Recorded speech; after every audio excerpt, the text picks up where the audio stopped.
विद्येविना मती गेली, मती विना नीती गेली, नीती विना गती गेली, गती विना वित्त गेले, वित्ता विना शूद्र खचले. इतके अनर्थ एका विद्येने केले. आबा मला कळलं. आता तुला पुढचं शिक्षण शिकायचं आहे, शिक्षिका बनण्याचं शिक्षण.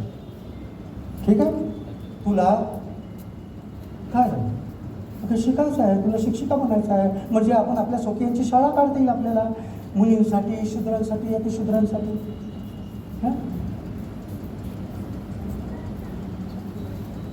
ज्योती, हे ज्योती, अरे हे का चालवलास पोरा तू? अरे ह्या सावित्रीला कशा पाहिजे शिकवतोस? लोक आतापर्यंत ब्राह्मणच आम्हाला शिवाय देत होते, पण आता आपल्या स्वजाती आपल्या तोंडात शेण घालायला निघाले. बाबा असं काय केलंय मी? आता काय केलंय?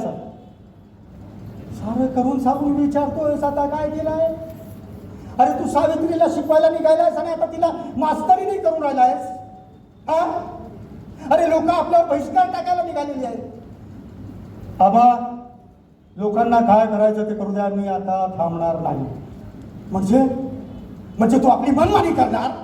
ते ते ते खालच्या जातीचे अस्पृश्य तुझे मित्र आहेत, त्यांच्यासोबत तू उठतोस, बघतोस, बसतोस, खातोस, राहतोस. बाबा वरच्या जातीचे सवर्ण देखील, ब्राह्मण देखील माझे मित्र आहेत, त्यांच्यासोबत उठतो, बसतो, खातो, राहतो. म्हणजे तू ऐकणार नाहीस, तू आपल्या मनाचंच करणार. मग ज्योती, तुला आता माझ्या या घरात राहता येणार नाही. इथं राहून तुला तुझं हे शिक्षणाचं कार्य पुढे नेता येणार नाही. बाबा मला माहीत होतं हे एक ना एक दिवस घडणार होतंच. ठीक आहे आबा, ठीक आहे, मला माहिती आहे आबा, तुमच्यावर खूप तडपण येत आहे, मला माहिती आहे. अरे मग लेकरा, माझ्यासाठी तरी सोड आहे, थांबवलं सारं. नाही आबा, नाही, आता मी हे थांबवू शकत नाही, आता नाही थांबवू शकत. ठीक आहे, मला कळलं आबा, मला कळलंय. विद्येविना मती गेली, मती विना नीती गेली, नीती विना गती गेली, गती विना वित्त गेले, वित्ता विना शूद्र खचले. इतके अनर्थ एका विद्येने केले. आबा मला कळलं.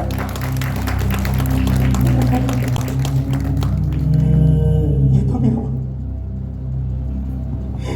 आशीर्वाद देतो. ते उठ सो. अगं चल्ला, अगं रडत काय बसलीस? चल.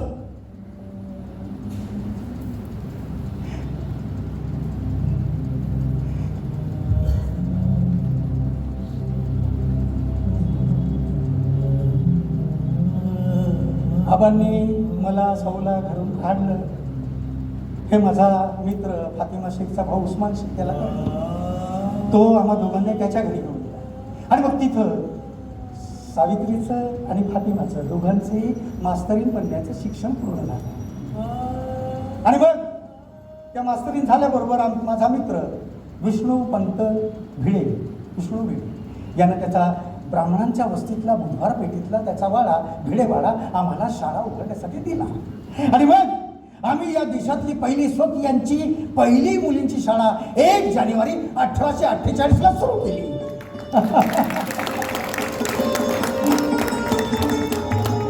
आणि तुम्हाला सांगतो, मग तर आम्ही शाळा काढण्याचा सपाटाच सुरू केला. हो, तुम्हाला सांगतो, अवघ्या 4 वर्षात 18 शाळा काढण्यात आम्ही. मुलींच्या शाळा, अस्पृश्यांच्या शाळा, आश्रम, वसतिगृह आणि रात्रकालीन प्रौढांच्या शाळा देखील. मग हे काही सोपं काम नव्हतं त्यावेळेला, खूप अवघड होतं. हा ईश्वर,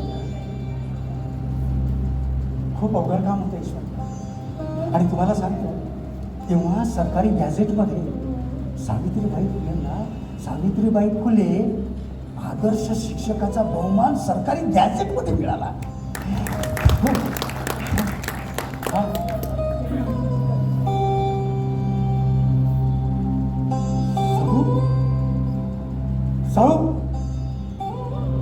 साऊ हे काय, तू शाळेत गेली होते ना? मग हे शेण, चिखल आणि दगड कपाळातून रक्त कसं बळबळलं? काय झालं? अगं काय झालं बोल ना. शाहू काय झालं तुला? शेठजी,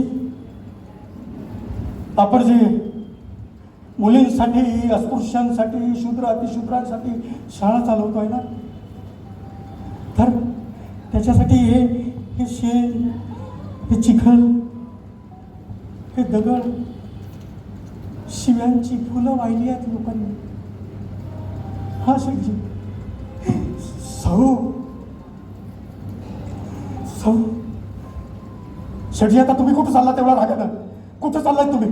साहू, आज त्या शेंडीवाल्यांची शेंडी उपटून त्याच्या हाती नाही दिली ना तर ज्योतिबा. शेठजी,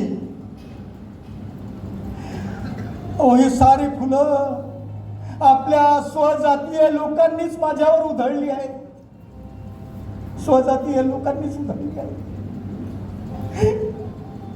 साहू, मला क्षमा कर साहू. माझ्यामुळे तुला हे सारं भोगावं लागत आहे. मला क्षमा कर, मला क्षमा. साहू, एक लक्षात ठेव, ही लढाई जेवढी माझी आहे तेवढीच ती तुझी आहे. हा, तेवढीच ती तुझी आहे.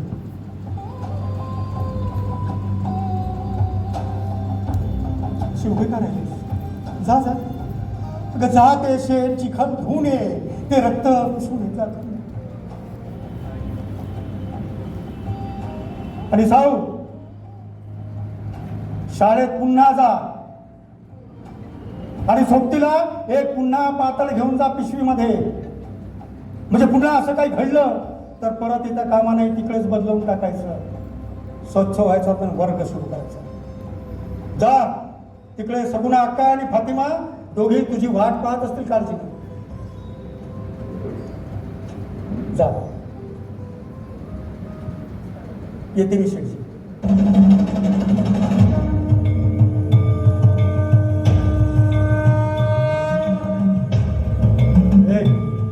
कोणात तुम्ही? माझा रस्ता का लावला? तुम्हाला माहिती आहे मी सावित्रीबाई ज्योतिराव फुले आहे. हात का पकडला? हे मवाल्या, हात. अरे पडता कुठं? हे भिकाला पडतो कुठं? हे पडतो कुठं? शेठजी,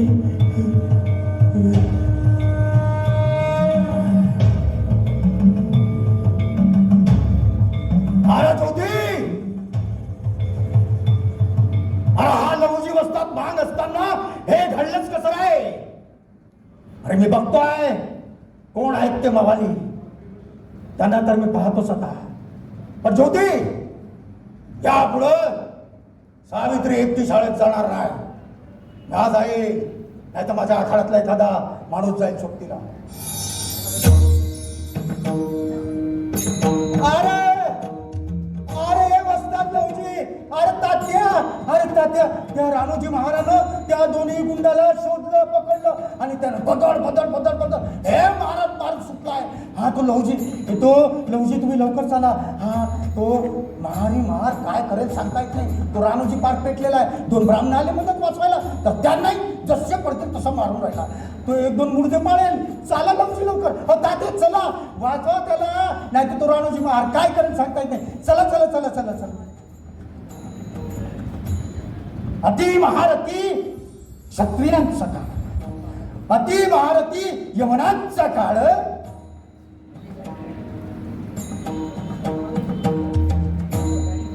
स्वभावित शूर रणी भिडणार, स्वभावित शूर रणी भिडणार, लढे अनिवार्य देशासाठी. परशुरामाची झोंबे महाबळी, 21 वेळा लागोपाठ, अशा महावीरा म्हणे महारी, धाके थरथरी द्विजसूत. अरे या मामाजी, या बसा मामाजी. काय मुलीची आठवण झाली? ए साऊ, अगं तुझे बाबा आले आहेत. कसं काय नाही केलं?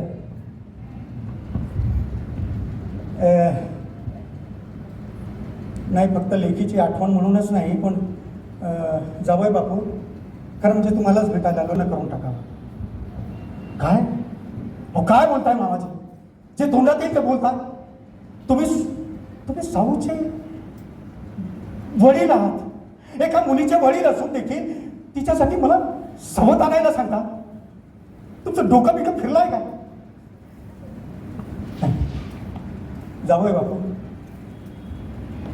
बघा, सावित्री काही दोष असेल म्हणून, आणि कशावरून माझ्यात दोष नसेल, आणि समजा माझ्यात दोष असेल किंवा मी दुसरं लग्न केलं आणि तरीही मूलबाळ झालं नाही, तर काय मी तिसरं लग्न करू? आणि तिसरंही करून जर झालं नाही तर? मामांजी हो, समजा माझ्यात दोष असेल तर काय तुम्ही सावित्रीचं दुसरं लग्न करून देणार? ज्योतिबा, जावई बापू, हे काय भलतच बोलताय तुम्ही? तुमचं डोकं ठिकाणावर आहे की नाही? माझं डोकं ठिकाणावर आहे मामांजी, माझं डोकं ठिकाणावर आहे. आणि आम्ही दोघंही पती पत्नी खूप खुश आहोत, आनंदात आहोत, सुखात आहोत. हवं तर विचारा तुमच्या लेकीला. सांग. हो मामांजी, हो, खूप सारी लेकरं आहेत आमची, खूप सारी, आणि अजून पुढेही होती. तुम्ही काळजी करू नका. बरं, आता माझं म्हणणं एकच आहे, हा विषय इथंच थांबवा. याच्या पुढं हा विषय नको. ठीक आहे, येतो मी. आणि हो, आमच्या सासूबाईला सांगा ते जप तप थांबव म्हणा.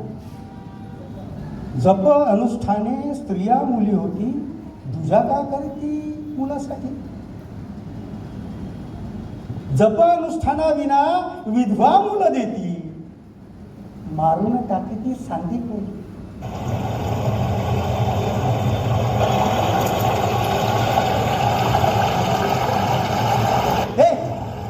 हे मुली, ए थांब थांब थांब थांब थांब,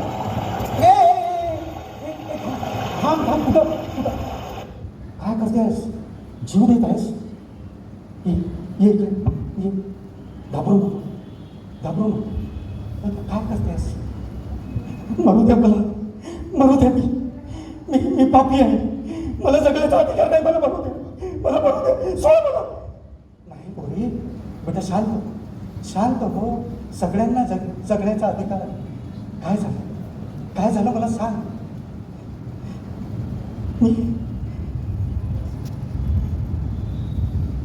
मी आलं माझ्या लक्षात.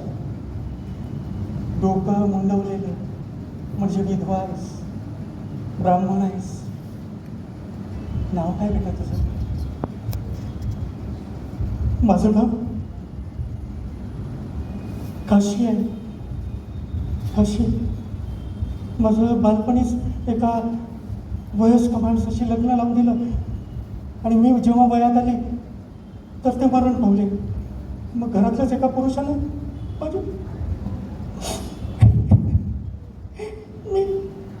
मी फोटो शेअर, मला बरोबर द्या, मी पापी आहे, मला बरोबर द्या. नाही बेटा, यात तुझ्या मुलाचा, जन्म घेणाऱ्या बाळाचा काहीही दोष नाही, काही दोष नाही. सगळ्यांना जगण्याचा अधिकार आहे. हे बघ तू माझ्या घरी चल. माझी ही पत्नी आहे सावित्री, ती तुझा मुलीसारखा सांभाळ करेल. तू माझ्या घरी चल आणि तिथंच बाळाला तुझे जन्म दे. हा, तुझं नाव गुप्त ठेवण्यात येईल, कुणालाच कळणार नाही. चल बेटा, तुझा वडील समज मला. हा, तुझा वडील समज, विश्वास ठेव माझा. चल बाळा, चल. साऊ, ए सावित्री, साऊ, हे बघ, तुझ्या लेकीला घेऊन आलोय मी. ये. हा, काशी आई घेऊन जाईला. घेऊन जा सांगितलं. साऊ, मी आपल्या घरावर एक फलक लावणार आहे. काळं पाणी टाळण्याचा उपाय. ज्या मुलींचे आड मार्गाने पाऊल गेले असता गर्भार राहिले असतील, त्यांनी ज्योतिराव गोविंदराव फुले यांच्या घरी येऊन बाळंत होऊन जावं. बाळंतिणीचे नाव गुप्त ठेवण्यात येईल.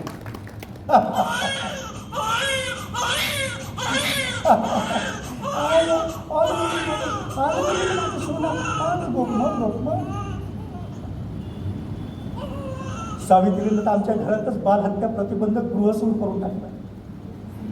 तिनं किती बाळांपण केलं अहो, सुईणीचं प्रशिक्षण घेतलं, खूप बाळांपणी केली, किती बाळांची आई झाली ती, किती बाळांची आई झाली. आणि काशीच्या मुलाला तर आम्ही दत्तकच घेऊन टाकलं, आपला वारसदार केलं त्याला. हां, त्याला शिकवलं, त्याचं नाव ठेवलं यशवंत. यशवंता यशवंता यशवंत.